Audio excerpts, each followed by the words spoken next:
All right, so this is the sampling gear that we use for the AIMS.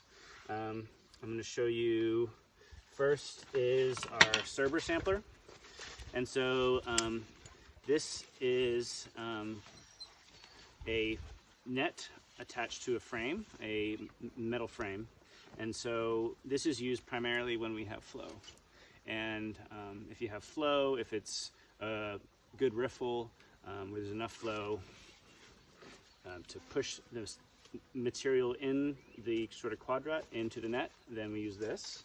Some limitations are sometimes it can be hard to set this metal frame.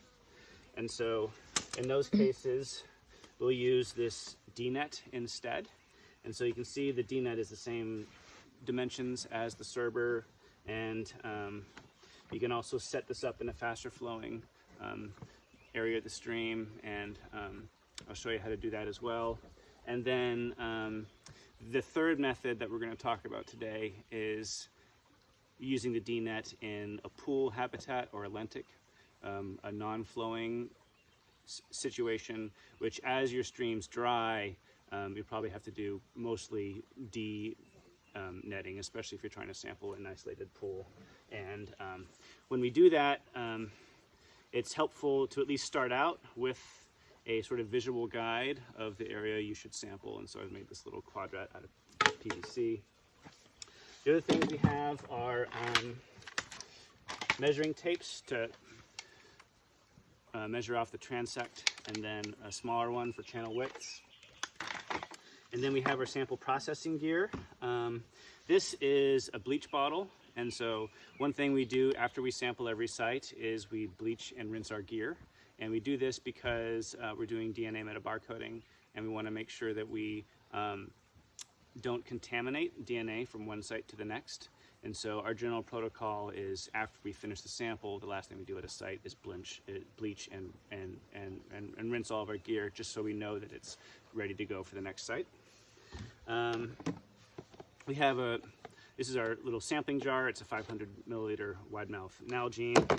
We have a sieve. This is 500 microns, which is the same mesh as our nets. We have a couple wash bottles, labels and markers, and then we usually use 3 buckets for a series of rinsing and processing the sample that I'll show you in a bit. And the last thing is a sorting tray with a white background. And this is just sort of I think it's a dish tray that we just got at like a standard store. So that's our gear. All right, so normally when we sample, it helps to have 2 people, one person sort of in the stream doing the samples, and then a second person taking notes, because we have a series of habitat measurements that we take while we're at each site. And so we have Raymond here, who's going to be in that role, and I'm going to be the one who's sampling.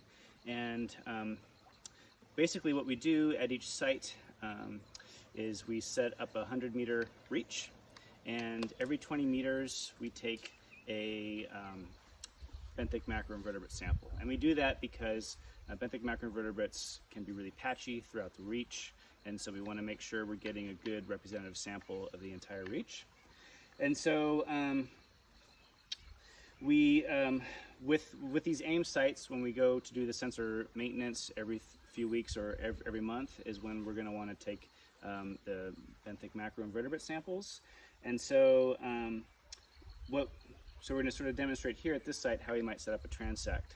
And so what we might do first is just set up the measuring tape, and you can either set it up for the whole 100 meters at once, or you can just do the bottom 50 and the top 50. And we usually just, what we've been doing for the AIM sampling is wherever the stick is that sort of our midpoint, because then we can just hook the tape on that and then measure it down. So while I'm doing the sampling, what I will do is I will take some measurements of the habitat, the stream habitat. I'll give substrate characteristics to Raymond, and he'll write that down. And what that is that's just sort of a visual estimate of the different substrate types. like silt, sand, gravel, cobble, pebble, and boulder. And those are sort of the different size ranges. And on the AIMS data sheet, I give examples and sizes of each of those size classes. And so we do that at each quadrat, and you want to make sure you're doing the material that you're sampling, what is in the frame of the net. And then I'll also just give a visual or tactile estimate of the biofilm that's on rocks, just a percent cover, 0 to 100. And even if you can't see it, you can typically feel it. And so if it's just completely covered and it's super thick, it's 100. If it's absent, it's 0. And you just try and use your best guess as to the coverage in between. And then the other thing I'll give is a filamentous algae, which is just you know, the long green stuff. And if it's there, you'll give a similar percent cover of that. And then the other thing the second person will do, or if you have a third person, is we'll take 2 more measurements. One is a canopy cover measurement with a densiometer. At each place we sample, we just do 1 measurement up and 1 measurement down. And then we also do measure the wetted width of the channel. So now we'll demonstrate the server sampling over here. All right, so we've taped off our reach, and this is our sample. And one thing I forgot to mention was, as you go up and down the 6 sites, or the 6 samples within a reach, we go left channel, center channel, right channel, assuming that the stream is large enough where that matters. And we just do that because we want to make sure we're sort of getting all the different habitats that might be there. So here, this is a sort of a faster flowing, more of a riffle area. And so this is a really good place for to set up a server. And so you'll note the server here is just a square. It has this sort of fabric that comes up in the sides on a triangle, and this net that comes back in behind. So you want to get your sample back into the net. And the first thing you want to do is to set the frame down square on the bottom. And so what you might have to do is move some rocks around to sort of get that frame to sit down nicely at the bottom of the stream. And this is really important because you want to make sure what we're going to do is we're going to disturb this area so that any macroinvertebrates in there kind of float in the water, and then the flow of the water will just push it back into the net. And so we want to make sure that there's no gaps in the frame where the bugs could maybe swim out or crawl out or get pushed out by the flow underneath. And so what I typically will do first is I'll just sort of take a look at it once I get it set, and I'll try and just do some visual estimates of the substrate and biofilm, and I'll give that to Raymond. And so for this one here, I would say this is about, we'll call it 10% cobble, 30% pebble, 50% gravel, and I believe I'm at 90, is that correct? So 10, and then the remaining 10% will do sand. I don't see any filamentous algae here. There is some moss, some bryophyte, but that's not filamentous. So maybe we'll add a category for bryophytes after the sampling trip. But the biofilm, you can see some of it, and I'll just sort of put my fingers on some rocks, and there's a pretty decent coating on it.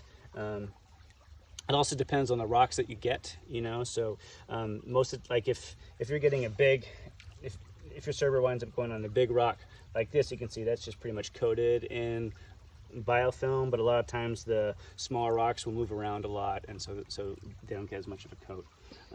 But I would say this is probably, I'm going to call this 50% biofilm. And again, it's just sort of a rough guess. So then what I'll do next is I'm going to start the actual sampling. And so I'm going to just sort of go through the quadrat and disturb the sediment with my hands. And the whole time I'm just going to watch carefully just to make sure that anything that gets suspended is going to be flowing into the net, and you can kind of see that it is.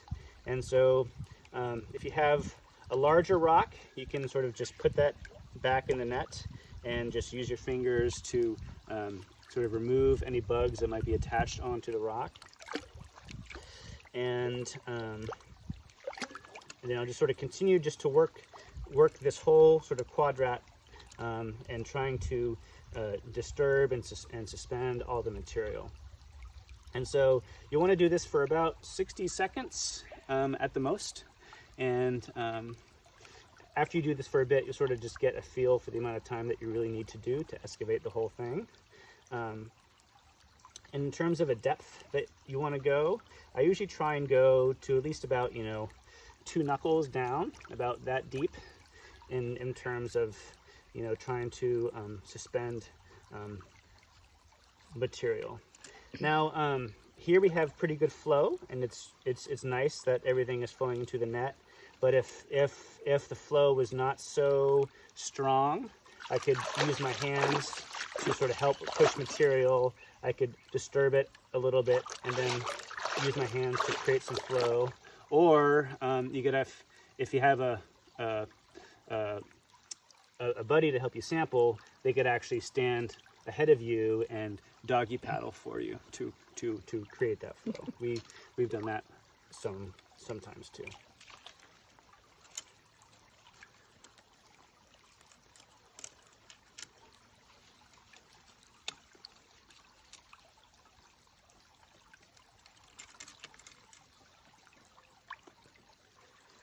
And so basically this whole time I'm just using one hand to disturb the sediment, and my other hand is just holding the frame down tight so it doesn't move.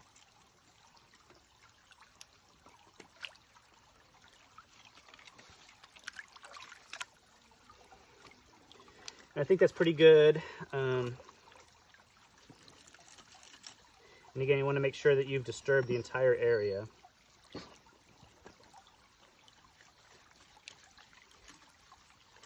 And so when I think I'm done, I will take all the bigger rocks that I put into the net out of the net and just try and pull them back out.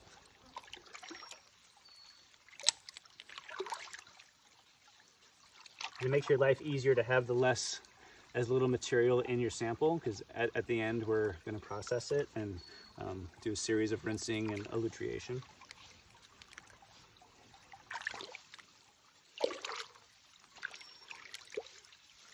And so once I feel like I've got that pretty good and I feel like I'm done, I usually just make sure I've got everything and just sweep my hands a little bit in it.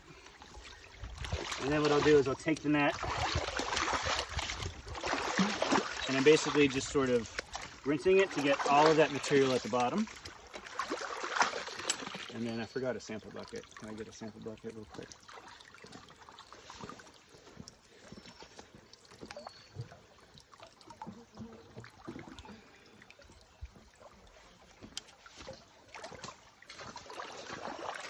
Thanks, Kinsey.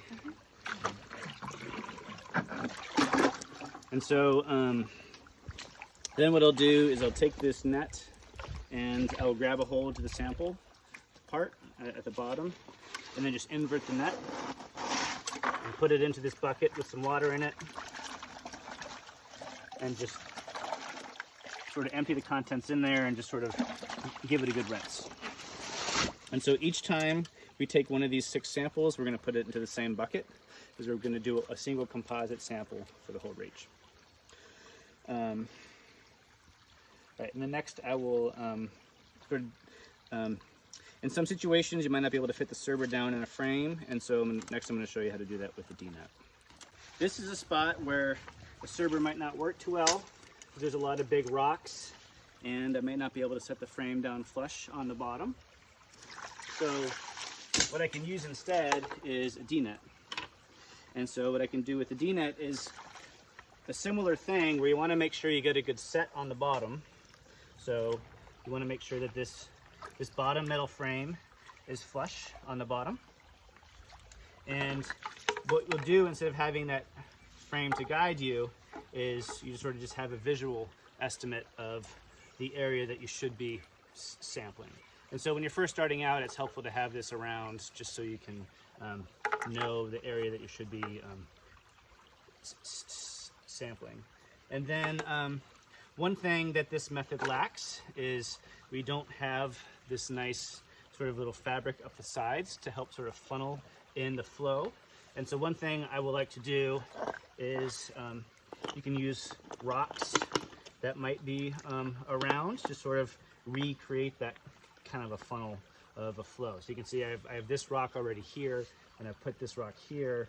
And so this just sort of helps make sure that whatever I disturb upstream of the net is going to get put into the D-net.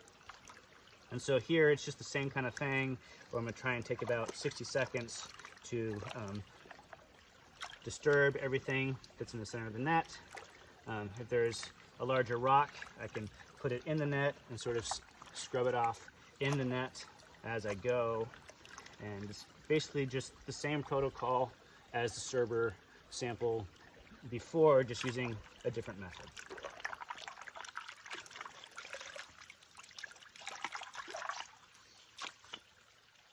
That's good. Okay, so this is a more of a pool type of a habitat where you can see there is very, very little flow. And then as your site's dry, you know, at some point, if the sensor's in a pool like this, there's going to be no flow at all. And so we're still going to want to sample bugs, but what's different is we're not going to have flow to help us do the collection.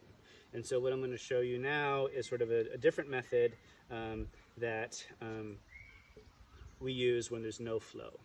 And so this uses the D-net, and also, but similarly, we want to sample the same area, right? And so what you might want to do, especially when you first start, is just sort of put that frame down so you can sort of visualize the space that you want to sample. So because we don't have flow, what we have to do is more action with our net. And so what I'm going to do is I'm going to use my foot is easy, or you can use your hands if you want, but I typically like to use my foot to disturb the bottom, and then I will sweep back and forth over that area with the D-net. Because basically what I'm trying to do is just sort of disturb the sediment again, so that any bugs that are in there sort of get suspended and float up, and then I sweep the net back and forth over that area to try and catch it. And so I'm going to move this now that I've kind of visualized the area that I'm supposed to sample, just because it might get in the way. But the trick is when you do the sweeps, you don't want to, you sort of want the net to be low enough that it goes on the bottom, but you also don't want to fill it with gravel, because that's going to make your job harder. So what I'll do here is I'll just use my foot, and I'll start gently, just sort of very gently disturbing the top part of that frame. I'm going to try not to fall.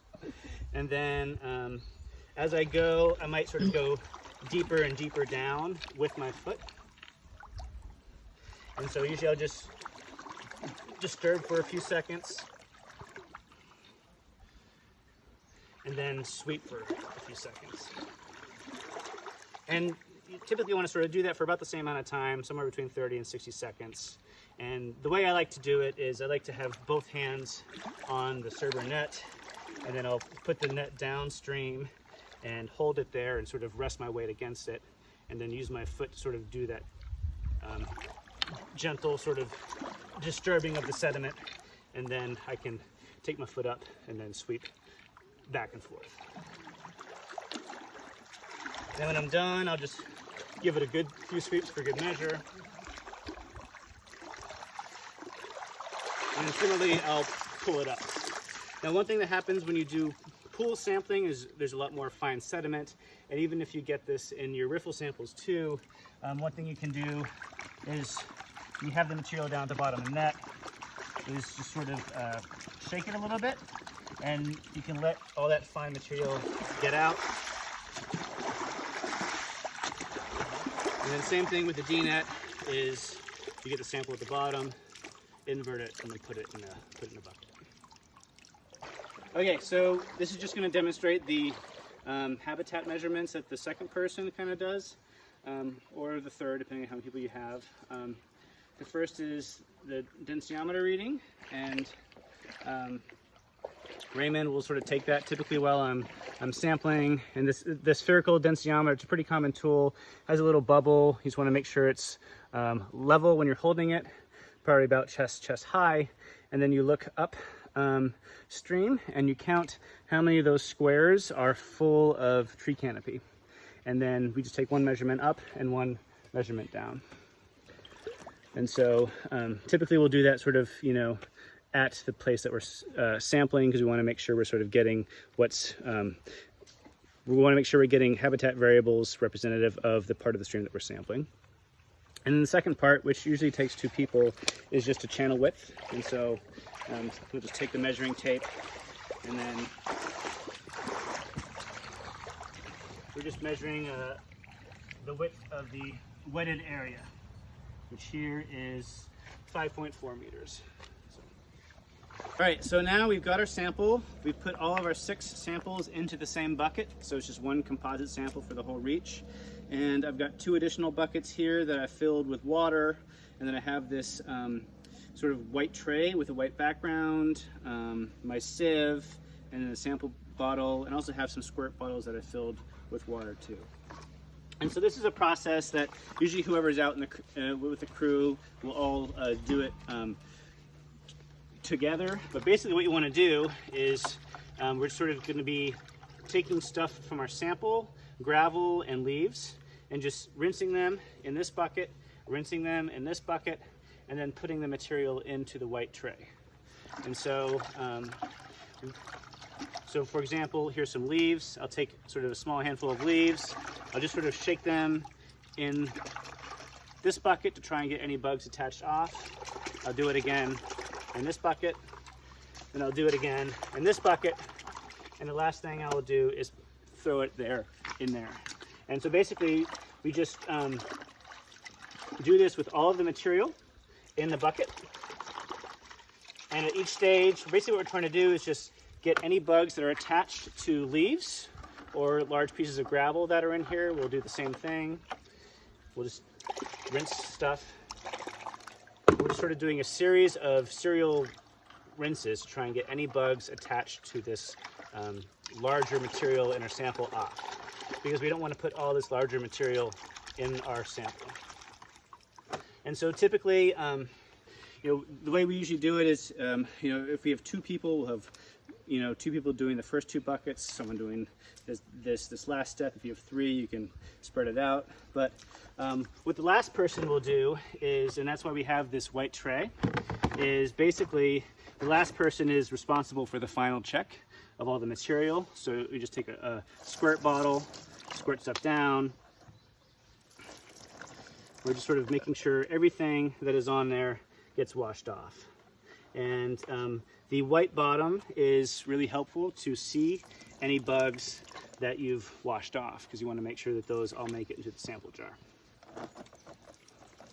And so depending on your site and how much material your stream has, some streams will have more than others. You know, this process may take, you know, somewhere between 20 and 40 minutes, depending on how much crap you have. The actual sampling of the stream should also take about, you know, somewhere between 20 and 40 minutes. And so we just finished our synoptic sites here at Kanza, and the actual field time for our sampling varied between, I would say, 30 to 45 minutes with a crew of 3 people per site. So. All right, yeah, so now we've processed our material. It's all rinsed. We have these 3 buckets, and we have our sorting tray with sort of the rinse water in it. And so the next goal is to get all of this sample into the sieve. And so the way we want to do that is we want to do what we call a lutriation, where every time we empty something into the sieve, we want to stir it up. And what that will do is get all the organic material and the bugs sort of suspended, and then we can pour it off slowly, sort of as the material is still spinning around or is still stirred up in in the bucket, and then we pour it slowly so that we get the floating organics in, but the sediment and stuff stays in the sample. So this is our rinse bucket.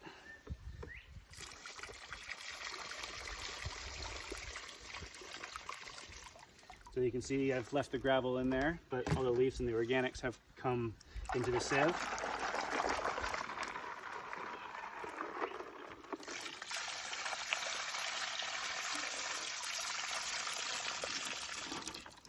Same story there.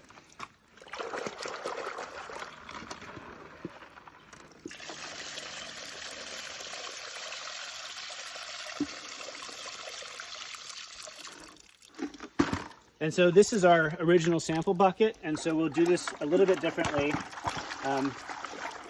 We'll do this several times just to make sure we get everything out of the original sample bucket.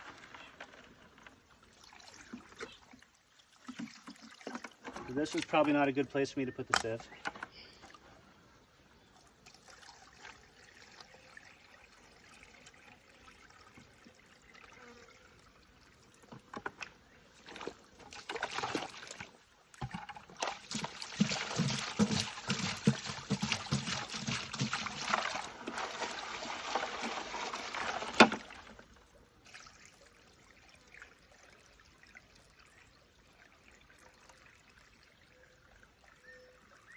And as you start to get more material in the sieve, it can kind of clog up. So you can just use your fingers to sort of move some stuff around to open up some of the sieve openings.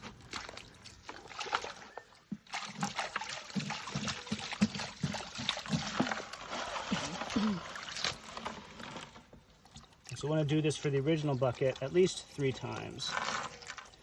And I'm going to do it one more time, then I'm going to just get a lot of water just to be extra safe.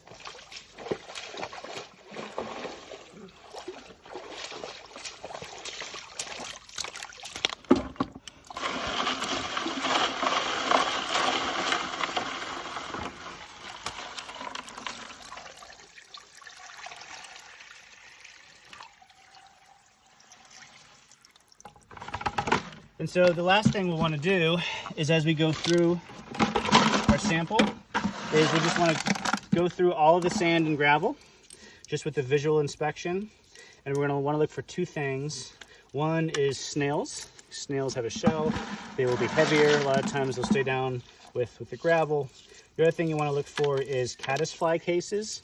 So caddisflies are these bugs that they make these little tubes that they live in. We actually haven't seen very many here at Kanza, but because those tubes are made out of stones, they have the same density as the gravels, and so you just want to look through anything that looks like a little tube. You just want to make sure that it's not a caddisfly case. And so basically we do that for all the sand, and then we put the sample in the jar. I'll just show you that really quickly.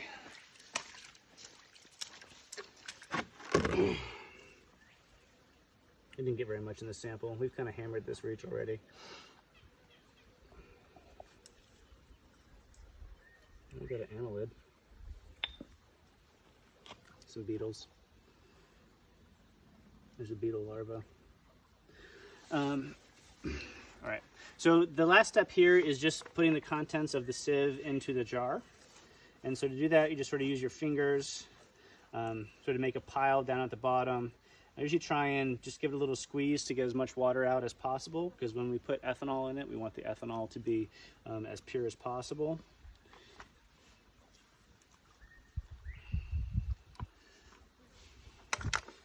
And then make sure whenever we are doing this, we want to make sure if we're rinsing hands, rinse it into the sieve.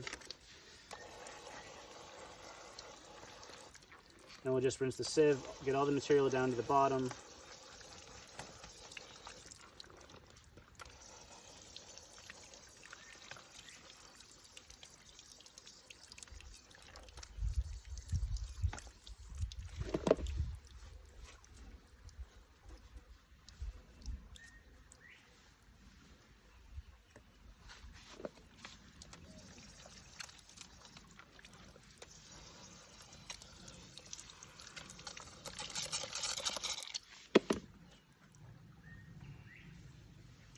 Another technique you can use if you're careful is to just put the sieve in the water and let all the material float up and just sort of scoot it all down to the bottom. Making sure, of course, that the contents don't go over the lip of the sieve.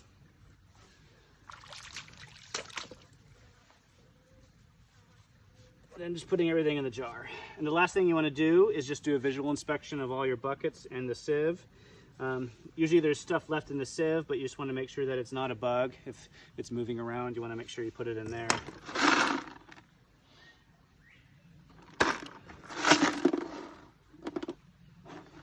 And then the last thing is to put ethanol in it. And so we use 95% ethanol. The protocol for the ethanol is you want to put it in ethanol once in the field. When you get back in the lab, you want to use this sieve to strain the sample out and then put the sample back in and refresh it with new ethanol and then put it in a -20 freezer. And of course, you have to put in a sample label, and then we also write the name of the sample on the lid in Sharpie. So that's it. All right. All right, we can just... Okay, so what I'm putting on this label is I'm putting the site name, I'm putting the sample date. I like to go year, month, day, and then just write Ames macro on it. And so this is Write in the Rain paper, and this is pencil. And so we use this to put in the jar because this will not wash off in ethanol. And so once we do that, we then use a Sharpie just to make the same note on top of the jar. A lot of times this will wash off because of just ethanol maybe leaking from another sample or something like that. But this just sort of helps us keep stuff organized in the lab.